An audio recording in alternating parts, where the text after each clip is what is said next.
Les voy a hablar entonces del manejo no intervencionista del dolor en pacientes con fractura de cadera.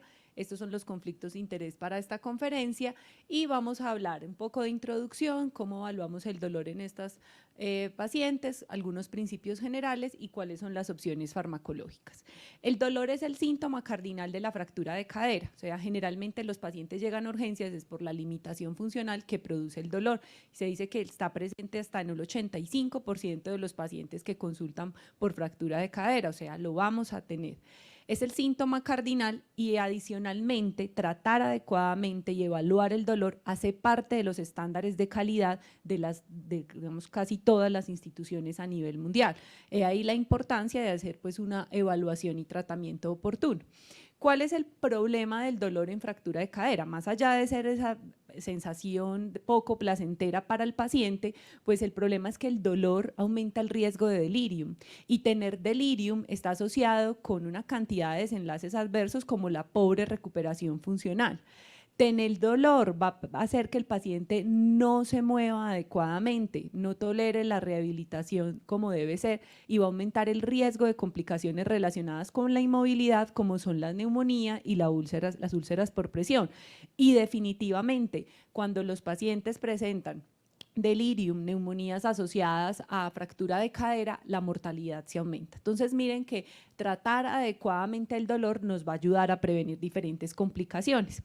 Y siempre cuando hablamos de metas, cuando uno dice ¿y por qué operar a los pacientes en menos de 48 horas? Siempre uno dice principalmente por mortalidad, o sea, yo quiero operar tempranamente a mi paciente para que no se muera, pero detrás de operar tempranamente hay otra cantidad de beneficios y entre esos es que operar rápido al paciente me va a permitir un control más temprano y más óptimo del dolor. Entonces miren cómo buscando ese objetivo de cirugía temprana de una vez estamos tratando el dolor porque definitivamente es la medida efectiva y digamos radical de tratar el dolor. Pero el problema es que sabemos que el promedio de edad de los pacientes que se fracturan la cadera son de 80, 81 años, hay países donde son 84 años, y la población adulta mayor tiene dos características, y es que ellos tienden a reportar menos el dolor cuando se compara con gente joven, y adicionalmente hay un infratratamiento del dolor en esta población. Eso no es solo en general en adultos mayores, está estudiado cómo los adultos mayores con fractura de cadera se les trata menos el dolor comparado con otras poblaciones. Y hay muchos factores asociados con ese infratratamiento. Uno, a veces que siempre por hacer adulto mayor, no, es que sí, solo por la edad es un proceso normal que tenga dolor. Dos, el miedo que tenemos muchas veces los médicos en prescribir analgésicos, a veces las creencias religiosas, pero aquí probablemente lo más importante es la falta de entrenamiento y es que muchas veces uno dice, cuando sale de pregrado no tengo las bases suficientes para tratar el dolor en esta población. Para la evaluación, nada difiere de la evaluación del dolor generalmente, la escala numérica pues una muy buena opción, sin embargo recordemos que nosotros tenemos hasta un 30-40% de pacientes con fractura de cadera que tienen deterioro cognitivo y por ende pues la escala numérica no va a ser una opción, recordemos que la escala Pain-Aid dentro de otras escalas nos permite evaluar el dolor en esta población y recordemos que no es preguntándole al paciente si tiene dolor o no, es mirar cómo respira, si es consolable, si el paciente cómo tiene la expresión facial, el lenguaje corporal, si está con los puños cerrados en postura de flexión, que nos van a permitir objetivizar el dolor, porque es imposible tratar el dolor si no lo hemos medido, no lo hemos objetivizado y no hemos dado un tratamiento y una reevaluación. El enfoque multimodal del manejo del dolor que aplica para todos los grupos etarios sí que es importante en el adulto mayor. Recordemos que todos tenemos a veces una visión muy farmacocéntrica o a veces el paciente cuando tiene dolor piensa inmediatamente en que la única opción es un fármaco y los medicamentos son solo un 20, un 25% de las estrategias. Ya ha hablado el doctor entonces Cohen del intervencionismo, pero digamos en dolor crónico el autocuidado, la terapia psicológica tienen gran importancia, pero para el tema de dolor agudo asociado a fractura de cadera, sobre todo es ese manejo intervencionismo, farmacológico y no farmacológico. No me voy a detener hablando de intervencionismo porque pues el doctor Cohen ya lo mencionó, simplemente comentar que estamos a favor de la realización de bloqueo, que como les decía inicialmente está convirtiéndose esto en un estándar de calidad en centros ortogeriátricos y que debemos luchar todos por lograrlos en nuestras instituciones. Y en el manejo farmacológico vamos a hablar de medicamentos con acción opioide y no opioide, y vamos a revisar también el manejo no farmacológico. En cuanto al manejo no farmacológico, hay una cosa bien interesante y la literatura lo reconoce. Cuando usted pone a apoyar tempranamente al paciente, ese paciente va a tener menos dolor. Y digamos que eso, como les decía, se lo hemos aprendido a los ortopedistas, y es que muchas veces es ese miedo a que el paciente luego de la cirugía pueda operar. Y no, si usted opera a un paciente, pues es para que al otro día pueda apoyar, porque si no, no tiene sentido pues hacer el manejo quirúrgico, si igual el paciente se va a tener que quedar quieto sin poderse mover. Entonces, apoyar tempranamente va a ayudar a que el paciente tenga mejor control del dolor. Segundo punto, la terapia física. El frío, la utilización de TENS y la movilización temprana van a ayudar a mejorar, controlar el dolor. Y la educación. ¿Por qué la educación es importante? Porque a veces los pacientes creen que para poder pararse o hacer las terapias físicas tienen que tener 0 de dolor, y hay que explicarles al paciente que no es así. Obviamente tampoco vamos a ponerlo pues con un dolor de 10 o 9 a hacer terapia, pero hay que explicarles al paciente que la movilización va a generar algo de dolor, pero que esa movilización es la que va a permitir que el dolor se empiece a controlar más tempranamente. Entonces, hay unos principios para tratar el dolor agudo en fractura de cadera. Primero es evalúe, trate y reevalúe. Muchas veces el paciente a las 8 de la mañana tiene dolor, uno le manda a poner un rescate y a las 2 de la tarde nadie ha vuelto a ver si el paciente se le quitó el dolor, si está mejor o no. Segundo, trabajar con protocolos institucionales. Cada vez que todo lo tenemos protocolizado, pues va a ser mucho más fácil el manejo. Se recomienda que luego de que el paciente se opere, pasemos todos los analgésicos a vía oral en las primeras 24 a 48 horas, y dejar dosis a intervalos regulares. Entonces, a veces un paciente con fractura de cadera que se sabe que tiene dolor y se deja la acetaminofén a necesidad. Entonces, en ese dolor agudo, en ese momento el paciente dejémosle la dosis a intervalo regular, dejarle formulado dosis de rescate. A veces hay problemas porque la enfermera a las 2 de la mañana no encuentra quien le formule el rescate, el paciente está con dolor, entonces hay que, digamos, prevenir esto. Y algo que es importante, y es que en general no se recomienda el uso de bombas de PCA en adultos mayores en fractura de cadera, no estoy hablando en otras condiciones. ¿Por qué en fractura de cadera? Porque recuerden que hasta el 30-40% de estos pacientes tienen delirium, y pues es imposible que un paciente con delirium maneje la bomba, y usted no debe poner a un familiar a manejarle la bomba por el paciente. Y adicionalmente recordemos que uno de los factores que hacen que el paciente se pueda recuperar desde el punto de vista funcional y prevenir delirium es no amarrarlo a nada, a líquidos, y tener la bomba, pues usted, el paciente lo va a tener que tener amarrado todo el tiempo a un dispositivo. Entonces no se recomienda en estos casos de fractura de cadera el uso de PCA, sino que dejemos las dosis con horario y los rescates pues a necesidad. Vamos a hablar del acetaminofén. El acetaminofén es la primera línea entonces de manejo farmacológico del dolor en estos pacientes. Recordemos que tiene pocas contraindicaciones. Hay algunas instituciones que tienen la disponibilidad del acetaminofén intravenoso. En general, digamos que existe como varios estudios que han mostrado que probablemente sea mucho más efectivo. Sin embargo, ya hay un metaanálisis publicado el año pasado del uso de acetaminofén específicamente intravenoso en fractura de cadera, y ellos dicen que la evidencia es limitada y hay bajo nivel que sugiera que el acetaminofén intravenoso mejore analgesia y acorte estancia hospitalaria en fractura de cadera.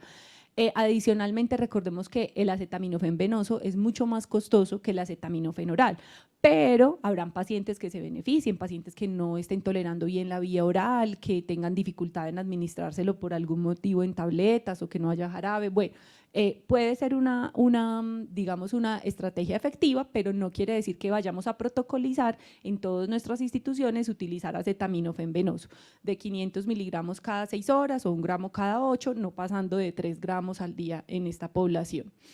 Vamos a hablar de los AINES. ¿Qué pasa con AINES? Los AINES, pues digamos, en el manejo posoperatorio son unos grandes aliados en general en la población, pero con los adultos mayores, recordemos que las diferentes guías de prescripción apropiada en ancianos, entre estos los criterios BIRS, consideran un medicamento potencialmente inapropiado para utilizar en personas mayores. ¿Por qué? Por el aumento en el riesgo de sangrado gastrointestinal, falla renal, aumento en el riesgo de que la hipertensión no se controle, agudización de falla cardíaca. Entonces, normalmente y de rutina no se deben prescribir AINES con horario y diariamente en pacientes con fractura de cadera debemos evitar su uso. Y vamos a pasar entonces a hablar de los medicamentos que tienen una acción opioide. Siempre recordemos que en estos casos hay que comenzar despacio y ajustar lentamente. Esto es una premisa de la prescripción en geriatría, pero con medicamentos con este tipo de acción sí que debemos hacerlo. Segundo, que claramente la sensibilidad es diferente y puede variar entre un adulto mayor y otro, y por eso es que siempre comenzamos entre un 25 y un 50% de la dosis recomendada para adultos. Recordemos que el riesgo de depresión respiratoria en adultos mayores está aumentado, no solo por las comorbilidades, porque tengan EPOC, asma, apneas del sueño severo, sino también por la polifarmacia que puede estar asociada en un paciente con fractura de cadera. Entonces, benzodiazepinas, antidepresivos, hipnóticos, sedantes. Y si usted en algún momento está sospechando un teoxidrome opioide, recuerden que la miosis no es un signo semiológico en ancianos adecuado, pues por la miosis fisiológica que ocurre en ellos. Los opioides en fractura de cadera se dice que en general sirven para el dolor estático. No quiere decir que para moverse no le sirva, claro que le sirve, pero el control mejor lo siente el paciente cuando está en reposo. En general, y ustedes saben que los criterios BIRS, el único opioide que contraindican en personas mayores es la meperidina. No se debe utilizar, no la debemos tener disponible en los hospitales para esta población. Y en el preoperatorio y posoperatorio, en general en nuestro país lo que más tenemos disponible es morfina, hidromorfona y oxicodona, y como ya les decía, en general se recomienda entre 24 y 48 horas pasarlo oral, y la hidrocodona es un buen perfil en adultos mayores por menor riesgo, digamos, de delirio ni estreñimiento comparado con otros orales. Recordar siempre el riesgo de estreñimiento. El problema de estos pacientes es que con la inmovilidad, los medicamentos, el ayuno, pues van a estar estreñidos y casi todos toca formularles de una vez con el opioide y en la ronda diariamente pues un manejo para el estreñimiento. La presencia de náuseas, no esperemos a que el paciente esté vomitando, también hay que prevenir que el paciente, pues eso va a empeorar el dolor, los síntomas, riesgo de broncoaspirarse en pacientes que tengan deterioro cognitivo. Entonces siempre dejar formulado también a necesidad los medicamentos para náuseas o con horario si es que ya tiene el síntoma y no esperar a que vomiten. La somnolencia, por eso si el paciente ya viene tomando en casa algún tipo de psicofármacos, vigilar esto a ver si hay que bajar dosis. Y por último, pues el delirio. ¿Qué hacemos entonces con el delirio? Ya decíamos entonces que el dolor produce delirio, pero que los opioides pueden aumentar el riesgo de delirio, pero esto se convierte en un círculo vicioso, porque si yo no le trato el dolor al paciente, pues más delirium va a ser y ya vimos la cantidad de complicaciones relacionadas. Entonces, ¿qué hacer? Para uno evitar el delirium en pacientes con fractura de cadera, a los cuales les va a formular opioides, lo primero es comience con la menor dosis posible del opioide que usted va a tener. Segundo, monitorice cada día los efectos adversos. Yo voy a monitorizar si ya está con náuseas, si está con somnolencia, si lleva cuánto tiempo sin hacer deposiciones. Evite el consumo asociado de benzodiazepinas o antidepresivos que puedan incrementar el riesgo. Premedique, adelántese a los efectos adversos, que revise que el paciente esté bien hidratado, porque a veces resulta que el paciente está deshidratado, uno le pone el opioide para el manejo del dolor y le echa uno la culpa del delirium al opioide cuando el paciente está deshidratado. Y si por algún motivo uno cree que le puso este medicamento opioide y el paciente hizo delirium, y uno cree que esa es la causa, muy fácil, lo rota. Esa es lo que la literatura nos da de estrategia. Hay algo con la prescripción al alta de los pacientes con opioides y es que toca dar educación de que no se deben quedar consumiendo estos medicamentos de por vida, evitar el uso crónico luego de fractura de cadera y tener por eso protocolos estandarizados en cada institución para el manejo del dolor posoperatorio. ¿Qué es lo que dicen algunas guías? Prescríbale el opioide oral máximo 6 semanas luego de cirugía y decirle al paciente que lo debe suspender. ¿Por qué les digo esto? Miren, este es un análisis, un estudio bonito, pequeño, pero interesante, donde midieron el uso crónico de opioides luego de una fractura de cadera. Ellos evaluaron 219 pacientes, de esos 188 nunca habían consumido opioides previo a la fractura, pero de esos el 23% se quedó utilizando opioides crónicamente. ¿Qué se dieron cuenta? Que los blancos, la gente más joven y los que usaban opioides prequirúrgicamente eran los que mayor riesgo tenían de seguirlo consumiendo. Entonces miren que detrás de la formulación de estos medicamentos pues obviamente está esa responsabilidad médica para evitar ese uso crónico. Y la pregunta es, entonces, tenemos al paciente hospitalizado, se le hizo el bloqueo, se le puso acetaminofén, tiene opioide, pero el dolor, el paciente sigue con dolor. ¿Qué vamos a hacer? Entonces, primero es, revisemos con enfermería que esté recibiendo el tratamiento a la hora que es, a la dosis que es. Segundo, y que a veces nos ha pasado, y es que el paciente estaba tomando analgésicos previo a la caída, pues resulta que el señor tenía un sistema transdérmico, llegó en delirium, a la esposa se le olvidó decirnos, lleva sin el parche 8 días y usted no le ha podido controlar el dolor, y es que no le está dando las dosis equianalgésicas que tenía que recibir para el analgésico que el paciente tomaba antes. Entonces siempre preguntarnos esto. Y tercero es, hay que creerle a los pacientes y mirar complicaciones quirúrgicas, porque a veces nos ha pasado que el paciente es gritando del dolor y uno no, pero es que no se controla, pero resulta que es que hay un hematoma asociado, está infectado. Entonces siempre cuando ustedes no controlen el dolor, llamemos al ortopedista y que nos descarte que hayan complicaciones quirúrgicas y siempre identificar la causa. O sea, no podemos mandar un paciente para la casa con dolor no controlado sin identificar la causa. Si uno ya se dio cuenta que está bien formulado el medicamento, que el paciente no tiene ninguna complicación, pues va a ser mucho más fácil titularlo y hacer un buen manejo. Y si definitivamente usted no logra controlarlo, pues antes de darle alta, pídale el concepto a clínica de dolor y el grupo experto para que les ayude al manejo de estos pacientes. Para concluir entonces, recordemos que en el manejo posoperatorio y perioperatorio de los pacientes con fractura de cadera debemos evitar el consumo de AINES, el acetaminofén como primera línea, nunca dejemos el acetaminofén de rescates, dejémoslo a dosis fija. De segunda línea opioides, dependerá la elección de lo que usted tenga disponible en su hospital, de si el paciente tiene falla renal, si el paciente tiene, digamos, qué comorbilidades, pero el único que nunca se debe utilizar en esta población es la meperidina y tratemos de pasar los analgésicos orales a las 24 a 48 horas. Muchas gracias.